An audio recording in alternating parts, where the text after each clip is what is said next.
തിരുനബി സല്ലല്ലാഹു അലൈഹി വസല്ലമ തങ്ങൾ രോഗശയ്യയിലാണ്. തങ്ങളുടെ എല്ലാമെല്ലാമായ നേതാവിനെ കാണാൻ സ്വഹാബികൾ ആയിഷ ബിബി റളിയല്ലാഹു അൻഹായുടെ വീട്ടിലേക്ക് ധൃതിയിൽ വന്നുകൊണ്ടിരിക്കുകയാണ്. എങ്ങും ദുഃഖം തലംകെട്ടി നിൽക്കുന്ന അന്തരീക്ഷം. എല്ലാ മുഖങ്ങളിലും ദുഃഖത്തിന്റെ കാർമുകിൽ മാത്രം. ആരുമൊന്നും മിണ്ടുന്നില്ല. എങ്ങും കനത്ത നിശബ്ദത. പലരും കണ്ണുനീർ വാർത്തിരിക്കുകയാണ്. ചിലർ ദുഃഖം കടിച്ചിറക്കാൻ പാടുപെട്ടുകൊണ്ടിരിക്കുകയാണ്. അതിനിടയിലാണ് തിരുനബി സല്ലല്ലാഹു അലൈഹി വസല്ലമ തങ്ങളുടെ പ്രിയപുത്രി ഫാത്തിമ ബീവി റളിയല്ലാഹു അൻഹ കയറി വരുന്നത്. ഫാത്തിമ ബീവിയുടെ മുഖം വിവർണമാണ്.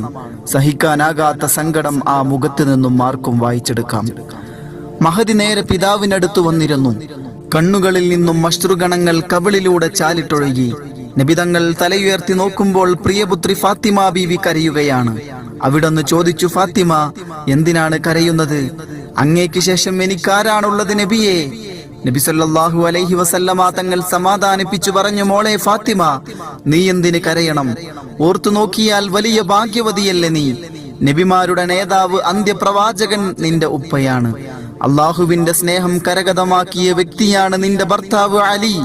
രക്തസാക്ഷികളുടെ നേതാവ് അസദുൽ ഇലാഹി ഹംസ നിന്റെ പിതൃവ്യനാണ്.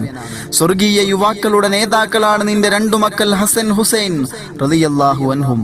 എല്ലാറ്റിനും പുറമെ മോളെ ഫാത്തിമ, ലോകം അവസാനിക്കാറാകുമ്പോൾ, ലോകത്ത് അനീതിയും അരാജകത്വവും കുഴപ്പങ്ങളും മരങ്ങ് തകർക്കുമ്പോൾ, എല്ലാ കുഴപ്പങ്ങളും അമർച്ച ചെയ്ത് ലോകത്തെ സമാധാന തീരത്തേക്ക് നയിക്കാനും അധർമ്മത്തിന്റെ ഗോപുരങ്ങൾ തകർത്ത് തരിപ്പണമാക്കി ഭൂമിയിൽ നീതിപൂർവമായ ഭരണം നടത്താനും ഒരാൾ വരാനിരിക്കുന്നു മോളെ ഫാത്തിമ. നിന്റെ സന്താന പരമ്പരയിലായിരിക്കും അദ്ദേഹം ജന്മമെടുക്കുക. അതാണ് ഇമാം മഹ്ദി റളിയല്ലാഹു അൻഹു, കാലം കാത്തിരിക്കുന്ന യുഗപുരുഷൻ. തിരുനബി സല്ലല്ലാഹു അലൈഹി വസല്ലമ തങ്ങൾ പ്രിയപുത്രി ഫാത്തിമ ബീവിയോട് സന്തോഷ വാർത്തയറിയിച്ച അവസാന കാലത്ത് വരാനിരിക്കുന്ന സയ്യിദ് കുടുംബാംഗമായ മഹാനാണ് ഇമാം മഹ്ദി റളിയല്ലാഹു അൻഹു. മഹ്ദി ഇമാമിന്റെ യഥാർത്ഥ പേര് മുഹമ്മദ് എന്നും പിതാവിന്റെ പേര് അബ്ദുള്ള എന്നുമായിരിക്കും. നബി സല്ലല്ലാഹു അലൈഹി വസല്ലമ തങ്ങൾ പറയുന്നു, ഇഹലോകത്ത് ഒരു ദിവസം മാത്രമേ ബാക്കിയുള്ളൂ എന്നിരിക്കൽ അല്ലാഹു തആല ആ ദിവസത്തെ നീട്ടിവെക്കും. അങ്ങനെ എന്റെ അഹ്ലുബൈത്തിൽപ്പെട്ട ഒരാളെ അള്ളാഹു നിയോഗിക്കും. അദ്ദേഹത്തിന്റെ പേര് എന്റെ പേരിനോടും പിതാവിന്റെ പേര് എന്റെ പിതാവിന്റെ പേരിനോടും യോജിക്കും. ഭൂമി മുഴുവൻ അദ്ദേഹം നീതിയാൽ നിറയ്ക്കുന്നതാണ്. ഹുദൈഫ റളിയല്ലാഹു അൻഹു നിവേദനം ചെയ്യുന്ന ഹദീസിൽ നബി സല്ലല്ലാഹു അലൈഹി വസല്ലമ തങ്ങൾ മഹ്ദി ഇമാമിന്റെ ഓമന പേര് അബു അബ്ദുള്ള എന്നായിരിക്കുമെന്ന് വ്യക്തമാക്കിയിട്ടുണ്ട്. യഥാർത്ഥ പേരുകൾ ഇങ്ങനെയൊക്കെയായിട്ടും ഇമാമിന് മഹ്ദി എന്ന പേര് പറയപ്പെടുന്നതിന് ഒന്നിലധികം വിശദീകരണങ്ങൾ പണ്ഡിതന്മാർ പറഞ്ഞിട്ടുണ്ട്. സന്മാർഗത്തിന് കാരണക്കാരനായി വർത്തിക്കുന്നവൻ, മാർഗനിർദ്ദേശം ലഭിക്കപ്പെട്ടയാൾ എന്നൊക്കെയാണ് മഹ്ദി എന്ന അറബി പദത്തിനർത്ഥം. മറഞ്ഞുകിടക്കുന്ന നിരവധി കാര്യങ്ങൾ പുറത്തു കൊണ്ടുവരാൻ നിയുക്തനായത് കൊണ്ടാണെന്ന് ഒരു വിഭാഗം പറയുന്നുണ്ട്. ഷാം പർവ്വതത്തിൽ നിന്നും തൗറാത്തിന്റെ കോപ്പികൾ കണ്ടെടുക്കുകയും ജൂതന്മാരെ തൗറാത്തിലേക്ക് ക്ഷണിക്കുകയും അതുവഴി അവർക്കെല്ലാം ഹിദായത്തിന്റെ കാരണക്കാരനാവുകയും ചെയ്യുന്നത് കൊണ്ടാണെന്ന് മറ്റൊരു വിഭാഗം പണ്ഡിതന്മാർ അഭിപ്രായപ്പെടുന്നുണ്ട്. നബി സല്ലല്ലാഹു അലൈഹി വസല്ലമ തങ്ങളുടെ കുടുംബ പരമ്പരയിലാണ് ഇമാം മഹ്ദി റളിയല്ലാഹു അൻഹു ജനിക്കുക. ഖതാദ റളിയല്ലാഹു അൻഹു നിവേദനം ചെയ്യുന്നു, ഒരിക്കൽ ഞാൻ എന്റെ ഗുരുവര്യനും പ്രമുഖ പണ്ഡിതനുമായ ഹസ്രത്ത് സഈദ് ഇബ്നുൽ മുസയ്യിബ് റളിയല്ലാഹു അൻഹുവിനോട് ചോദിച്ചു, മഹ്ദി സത്യമാണോ ഉസ്താദ്? അതെ, സത്യമാണ്. ആരിൽ നിന്നായിരിക്കും അദ്ദേഹം പ്രത്യക്ഷപ്പെടുക? ഖുറൈശികളിൽ നിന്ന്. ഖുറൈശികളിലെ ഏത് വംശത്തിൽ നിന്നായിരിക്കും? ബനി ഹാഷിമിൽ നിന്ന് തന്നെ. ബനി ഹാഷിമിൽ ആരുടെ പരമ്പരയിൽ നിന്ന്? അബ്ദുൽ മുത്തലിബിന്റെ മക്കളിൽ നിന്ന്. അബ്ദുൽ മുത്തലിബിന്റെ ഏത് മക്കളിൽ നിന്ന്? അലി റളിയല്ലാഹു അൻഹുവിന്റെയും ഫാത്തിമ ബീവി റളിയല്ലാഹു അൻഹായുടെയും മക്കളിൽ നിന്ന്. വീണ്ടും അദ്ദേഹം ചോദിച്ചു, ഫാത്തിമയുടെ ഏത് മക്കളിൽ നിന്ന്? അദ്ദേഹം മറുപടി നൽകി, ഇനി ചോദ്യം നിർത്തുക, ഇപ്പോൾ ഇത്രയും മതി. ഫാത്തിമ ബീവി റളിയല്ലാഹു അൻഹായുടെ മക്കളിൽ ഹസൻ റളിയല്ലാഹു അൻഹുവിന്റെ സന്താന പരമ്പരയിലാണ് ഇമാം മഹ്ദി റളിയല്ലാഹു അൻഹു ജനിക്കുകയെന്നാണ് പ്രബലപക്ഷം അഭിപ്രായപ്പെടുന്നത്. അതിന് തെളിവായി ഉദ്ധരിക്കുന്ന ഹദീസ് ഇപ്രകാരമാണ്. അഹ്മദ് റളിയല്ലാഹു അൻഹു നിവേദനം ചെയ്യുന്നു, ഒരിക്കൽ അലി റളിയല്ലാഹു അൻഹു തന്റെ പുത്രനായ ഹസൻ റളിയല്ലാഹു അൻഹുവിനെ നോക്കിക്കൊണ്ട് പറഞ്ഞു, എന്റെ ഈ പുത്രൻ നബിതങ്ങൾ പറഞ്ഞതുപോലെ ഒരു നേതാവാണ്. ഇദ്ദേഹത്തിന്റെ മുതുകിൽ നിന്ന് നബി സല്ലല്ലാഹു അലൈഹി വസല്ലമ തങ്ങളുടെ അതേ പേരിലുള്ള ഒരാൾ പിറക്കാനിരിക്കുന്നു. ഭൂതലം മുഴുവൻ നീതി നിറയ്ക്കാനായി നിയോഗിക്കപ്പെട്ട വ്യക്തിയാണ് അദ്ദേഹം. അലി റളിയല്ലാഹു അൻഹു തന്നെ നിവേദനം ചെയ്യുന്ന മറ്റൊരു ഹദീസ് ഇങ്ങനെയാണ്: ഒരിക്കൽ ഞാൻ നബി സല്ലല്ലാഹു അലൈഹി വസല്ലമ തങ്ങളോട് ചോദിച്ചു, അല്ലാഹുവിന്റെ റസൂലേ, ഇമാം മഹ്ദി നമ്മിൽ നിന്നാണോ ഇതരരിൽ നിന്നാണോ പുറപ്പെടുക? നബി തങ്ങൾ മറുപടി പറഞ്ഞു, നമ്മിൽ നിന്ന് തന്നെ അലി. ഇമാം മഹ്ദി എന്ന നവയുഗ കാലത്തിന്റെ സംരക്ഷണ നായകൻ ഇമാം ഹസൻ റളിയല്ലാഹു അൻഹുവിന്റെ വംശപരമ്പരയിൽ ജന്മമെടുക്കുന്നതിന് ചരിത്രപരമായൊരു വസ്തുത കൂടിയുണ്ടെന്ന് പണ്ഡിതന്മാർ അഭിപ്രായപ്പെട്ടിട്ടുണ്ട്. തിരുനബി സല്ലല്ലാഹു അലൈഹി വസല്ലമ തങ്ങളുടെ വഫാത്തിന് ശേഷം അബൂബക്കർ, ഉമർ, ഉസ്മാൻ, അലി റളിയല്ലാഹു അൻഹും എന്നിവർ യഥാക്രമം ഖലീഫമാരായി ഭരണം നടത്തി. അലി റളിയല്ലാഹു അൻഹുവിന്റെ വഫാത്തിന് ശേഷം പുത്രനായ ഹസൻ റളിയല്ലാഹു അൻഹു 6 മാസക്കാലം പിന്നീട് സൽഭരണം കാഴ്ചവെച്ചിട്ടുണ്ട്. തനിക്ക് ശേഷം 30 വർഷം സൽഭരണം നിലനിൽക്കുമെന്ന നബി സല്ലല്ലാഹു അലൈഹി വസല്ലമ തങ്ങളുടെ ദീർഘവീക്ഷണത്തിൽ ഇതും ഉൾപ്പെടുന്നു. കാരണം 4 ഖലീഫമാരുടെ മൊത്തം ഭരണകാലം 29 വർഷവും 6 മാസവുമാണ്. ഹസൻ റളിയല്ലാഹു അൻഹുവിന്റെ 6 മാസവും കൂടിച്ചേരുമ്പോൾ നബി തങ്ങൾ പറഞ്ഞതുപോലെ 30 വർഷം പൂർത്തിയായി.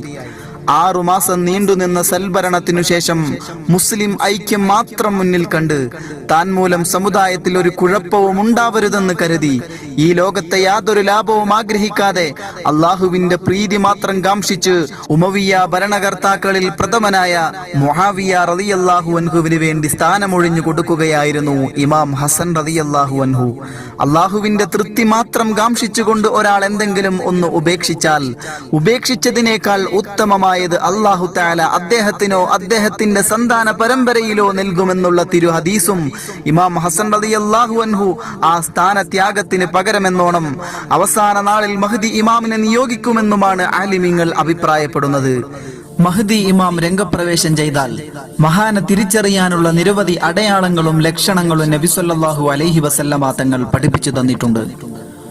സ്വഭാവത്തിൽ നബി തങ്ങളോട് സാദൃശ്യമുണ്ടാവുമെങ്കിലും രൂപത്തിലോ മുഖച്ഛായയിലോ നബി തങ്ങളോട് സാദൃശ്യമുണ്ടാകില്ലെന്നാണ് ഇമാം അബൂദാവൂദ് റളിയല്ലാഹു അൻഹു ഉദ്ധരിക്കുന്ന ഹദീസിൽ കാണുന്നത്.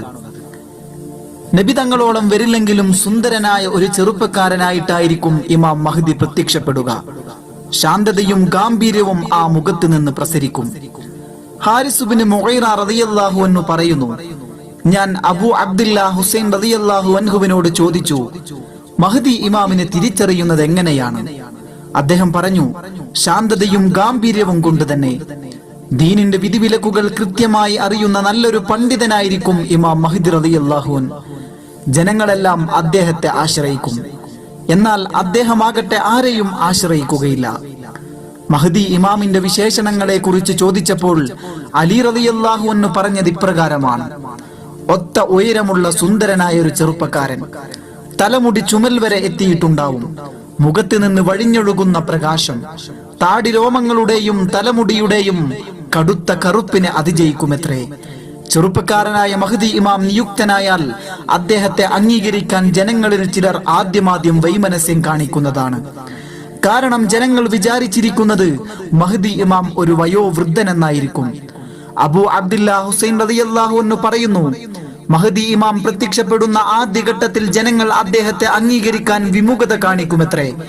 കാരണം സൗഭാഗ്യവാനും സുന്ദരനുമായ ഒരു ചെറുപ്പക്കാരനായിട്ടായിരിക്കും ഇമാം മഹ്ദി രംഗത്ത് വരിക.